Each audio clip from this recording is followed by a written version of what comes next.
Hello friends, कैसे हो आप लोग। आई होप कि सब अच्छे होंगे। और अभी तो सीटेट का एग्ज़ाम हो गया है, तो आप लोग अगर आपका बीएड कंप्लीट नहीं हुआ है तो बीएड की तैयारी में लगे होंगे। और जैसा कि आपको पता ही है कि अभी असाइनमेंट फाइल सब कुछ सबमिट करना होता है और उसके बाद एग्ज़ाम की डेट भी आ जाएगी।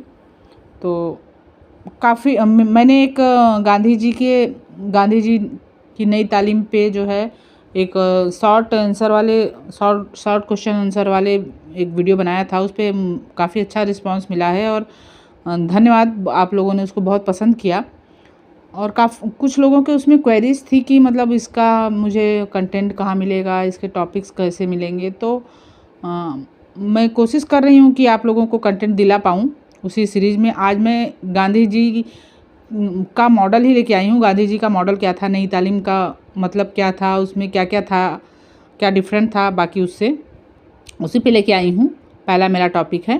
बाकी एक दो और टॉपिक हैं मेरे उस पर प्लेलिस्ट में, आप जाएंगे तो देखेंगे। जैसे कोल्ब्स वाला मॉडल जो है वो वाला भी है उसमें, और आप देखेंगे तो एक दो और आपको उसमें टॉपिक मिल जाएंगे। बाकी मैं कोशिश करूँगी कि आपको कंटेंट प्रोवाइड कर सकूँ। तो देखते हैं कि गांधी जी का क्या मॉडल था नई तालीम का। उसको बेसिक एजुकेशन भी कहते हैं। कई लोग कंफ्यूज रहते हैं कि नई तालीम और बेसिक एजुकेशन अलग अलग है, तो नहीं, दोनों एक ही चीज़ है। वर्धा एजुकेशन और बेसिक एजुकेशन, नई तालीम सब एक ही है। तो अगर ऐसा आपका क्वेश्चन आए कि discuss Gandhi ji ideas on education in detail, how are the principles of Nai Talim relevant in current education,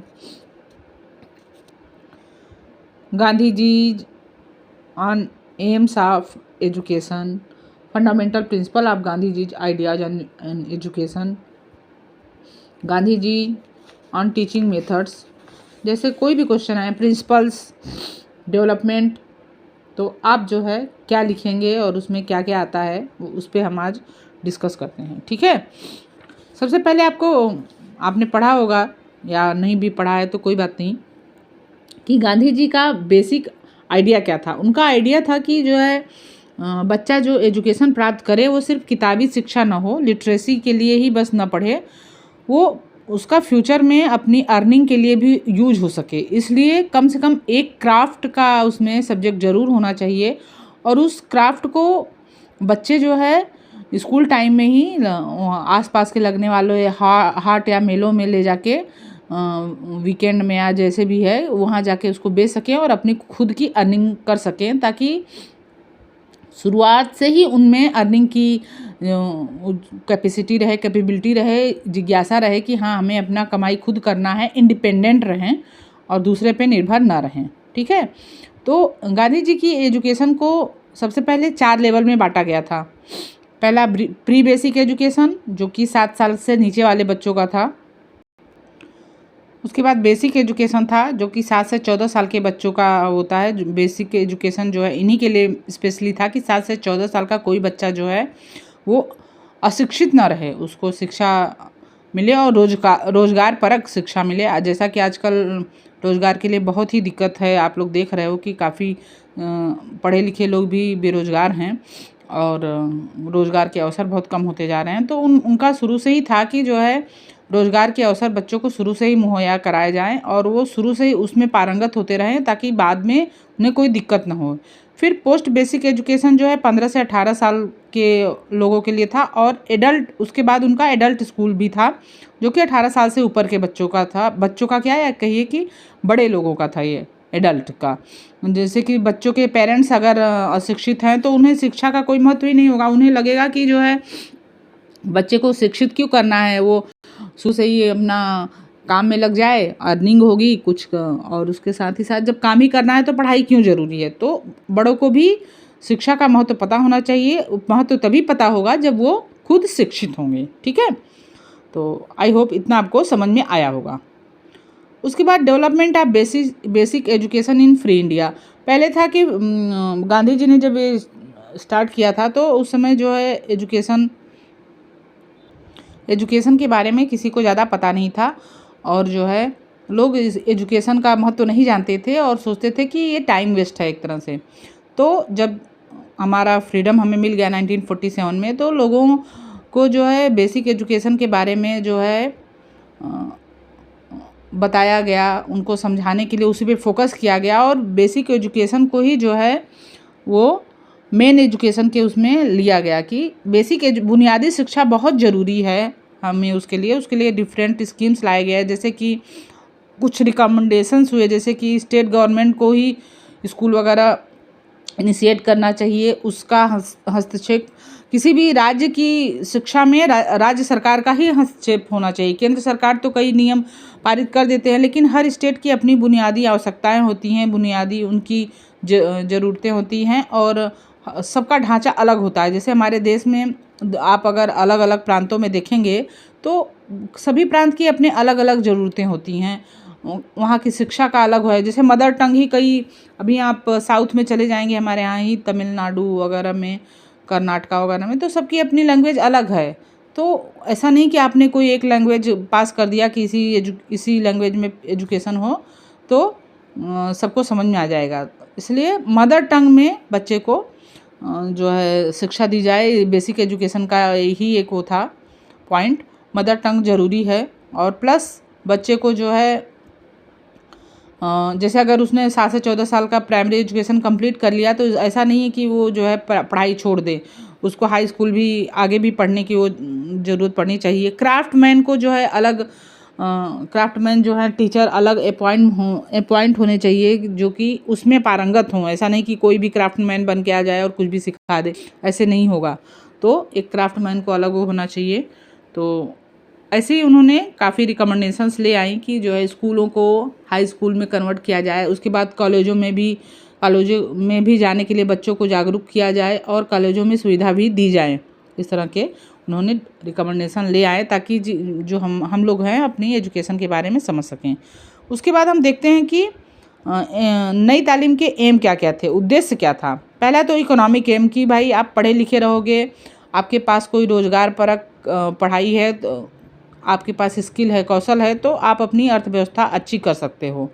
ठीक है, पढ़े लिखे लोग कल्चरल रूप से भी मजबूत होते हैं। हमारे देश का कल्चर जो है, हमारे यहाँ की संस्कृति सभ्यता क्या है, कैसे है, वो जो है पढ़ाई के बाद आप अच्छे तरह से समझ सकते हो और उसको आगे अपने दैनिक जीवन में और अपने ज़रूरतों के साथ जोड़कर आप उसको और निखार सकते हैं। ठीक है,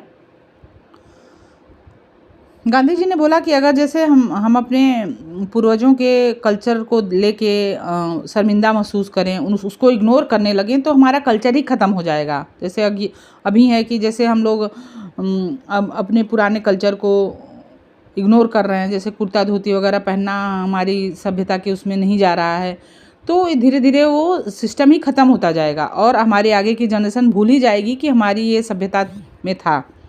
तो इसलिए जो है हमारे कल्चर को भी ज़िंदा रखना ज़रूरी है और उसके लिए बेसिक एजुकेशन के माध्यम से ही उसको हम ज़िंदा रख सकते हैं। उसके बाद है character and moral aim. Character and moral aim जो है काफ़ी ज़रूरी है अपने ज़िंदगी में। गांधी जी के हिसाब से तो कैरेक्टर ही ज़िंदगी है, कैरेक्टर एज ए लाइफ, उसको उन्होंने ज़िंदगी से जोड़ दिया था। अगर आपका जो है एक नॉलेज एक्वायर करना एक गोल है तो कैरेक्टर बिल्डिंग भी एक गोल होना चाहिए। ठीक है, उन्होंने कहा कि अगर एजुकेशन जो है सिर्फ आप लिटरेसी है, आपने रट के पढ़ लिया है, तो आप जो है एक कैरेक्टर अच्छा नहीं बना पाओगे और ख़ासकर जो है आपके रिलीजन्स वगैरह, सेंटिमेंट्स वगैरह उससे जुड़ नहीं पाएंगे और आपका एक अच्छा ओवरऑल डेवलपमेंट नहीं हो सकता। ठीक है, उसके बाद है एम ऑफ डेवलपमेंट। ठीक है, aim of development of citizenship traits. Basic education is a national educational scheme, so its aim is to develop citizenship trait in children. This education develops in children the qualities of cooperation, good conduct, nationalism, dignity of labor and love and dutifulness. जो basic education है वो क्या में मुख्य उद्देश्य था कि बच्चों को शुरुआत से ही अपनी नागरिकता के बारे में पता होना चाहिए, आपस में सहयोग की भावना होना चाहिए, राष्ट्रीयता के बारे में पता होना चाहिए और क्या महत्व है आपके लेबर परिश्रम का, क्या महत्व है आपस में प्यार सौहार्द का, क्या महत्व है, ये सब पता होना चाहिए। तभी हम आगे अपने देश को बढ़ा सकते हैं, अपने आप में एक संपूर्ण नागरिक बन सकते हैं। उसके बाद है physical, mental and spiritual AIIMS.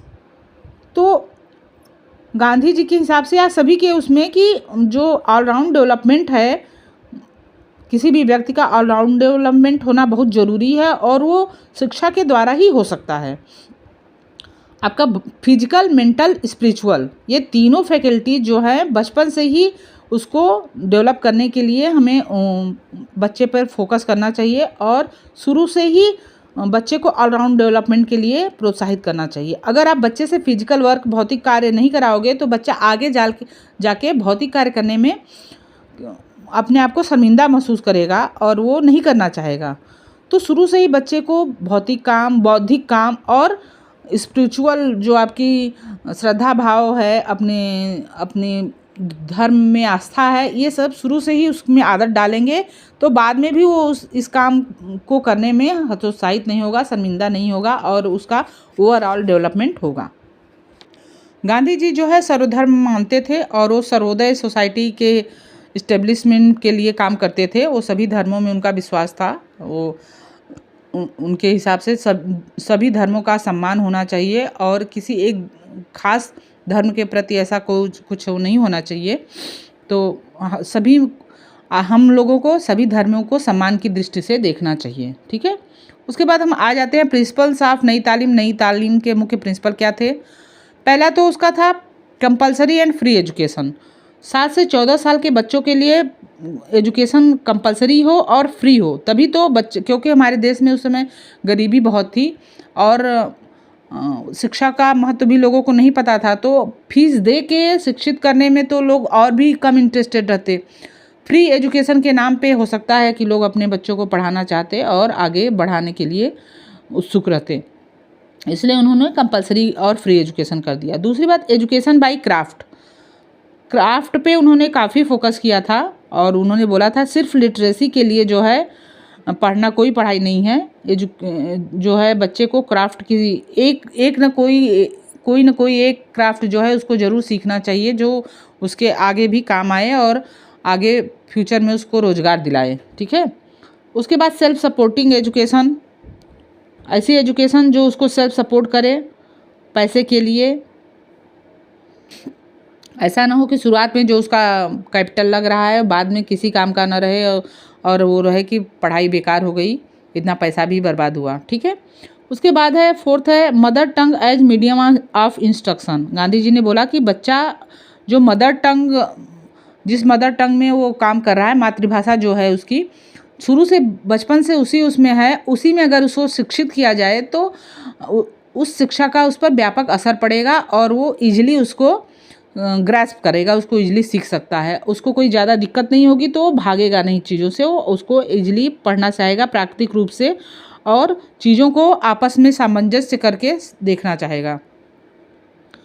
उसके बाद नेक्स्ट है emphasis on coordination. Basic education जो है वो कोऑर्डिनेशन पे काफ़ी काम करती थी, जैसे कि बच्चे को हैंड वर्क, नेचुरल चीज़ों, समाज और आसपास की इन्वायरमेंट से जो है एक दूसरे में संबंधित करके चीज़ों को समझने में आसानी होगी। तो इसलिए आपस के कोऑर्डिनेशन की बहुत ज़्यादा उसमें ज़रूरत थी कि बच्चा आपस में कोऑर्डिनेट करे, आसपास के इन्वायरमेंट से समझे, चीज़ों को एक दूसरे से कोरिलेट करके देखे, तो जो है वो चीज़ों को जल्दी सीखेगा।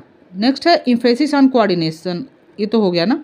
आगे फ्रीडम ओरिएंटेड सिस्टम, इसमें था कि बेसिक एजुकेशन में ये था कि टीचर और स्टूडेंट दोनों फ्रीडम और खुशी मतलब स्वतंत्र रहें। ऐसा नहीं, उसमें किसी की बाध्यता नहीं थी कि यही काम करना है। आप खुशी और इंजॉय के साथ जो कर सकें और स्वतंत्र रूप से वही पढ़ाई होनी चाहिए।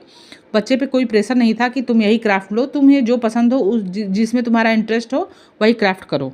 ठीक है, education being related to life से जुड़ा हुआ जो है, जो भी एजुकेशन है लाइफ से जोड़कर उसको पढ़ाया जाए तो बच्चा उसको ईजिली वे में कर सकता है। नेचुरल और लोकल, वहाँ से क्राफ्ट भी, जो क्राफ्ट एक्टिविटी है नेचुरल हो लोकल हो, वहीं से देखा जाए, उसकी जो रॉ मटेरियल है कच्चे सामान आसपास मिल जाएं। ऐसा ना हो कि बच्चा गांव में रह रहा है और कोई ऐसी चीज़ें हैं जो मिल ही नहीं रही हैं, तो बच्चा सीखेगा कैसे, उसे बनाएगा कैसे।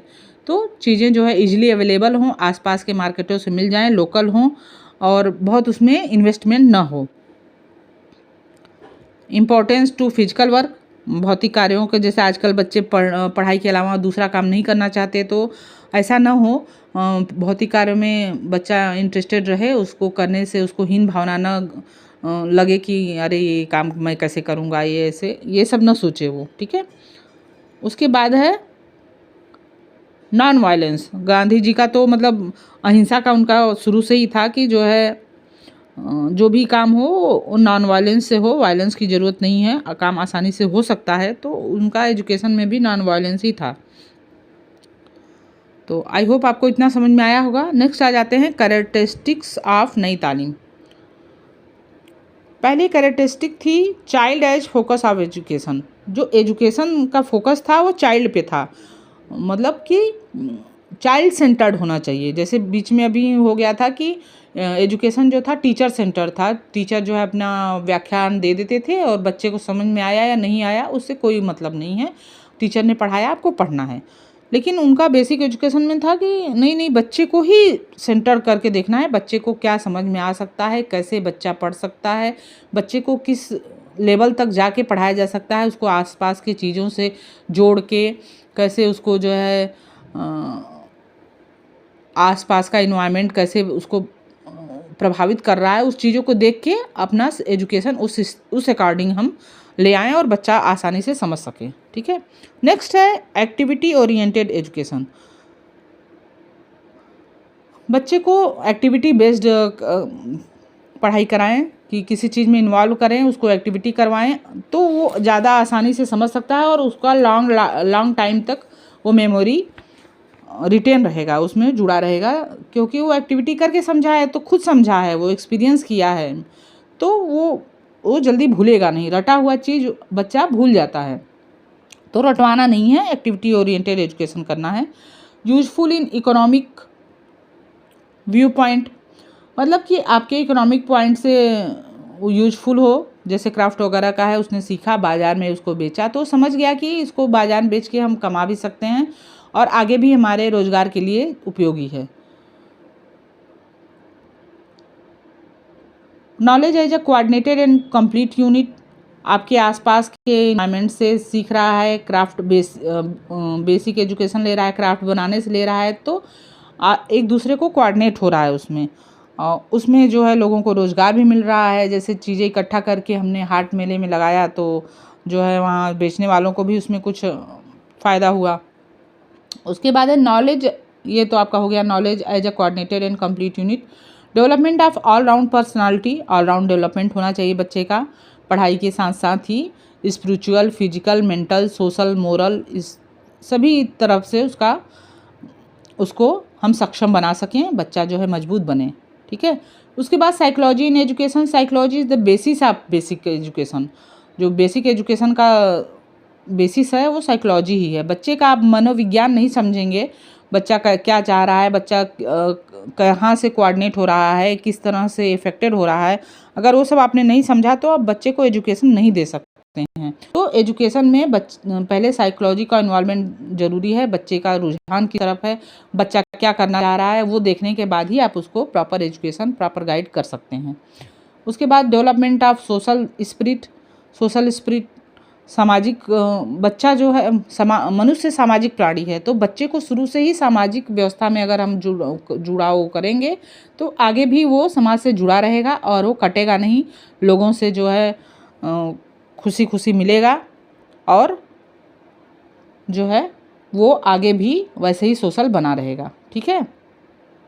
तो आई होप आपको ये समझ में आया होगा। उसके बाद किसी भी एजुकेशन सिस्टम का मेन होता है करिकुलम। करिकुलम क्या है और बच्चा क्या पढ़ रहा है, क्या पढ़ाना है, उसको कितने अमाउंट में पढ़ाना है, ये सब आपका करिकुलम का ही पार्ट होता है। तो बेसिक एजुकेशन का करिकुलम क्या है? सबसे पहले तो क्राफ्ट ले लीजिए, क्योंकि उसमें आपका बेसिक एजुकेशन में, नई तालीम में सबसे मेन वो था क्राफ्ट।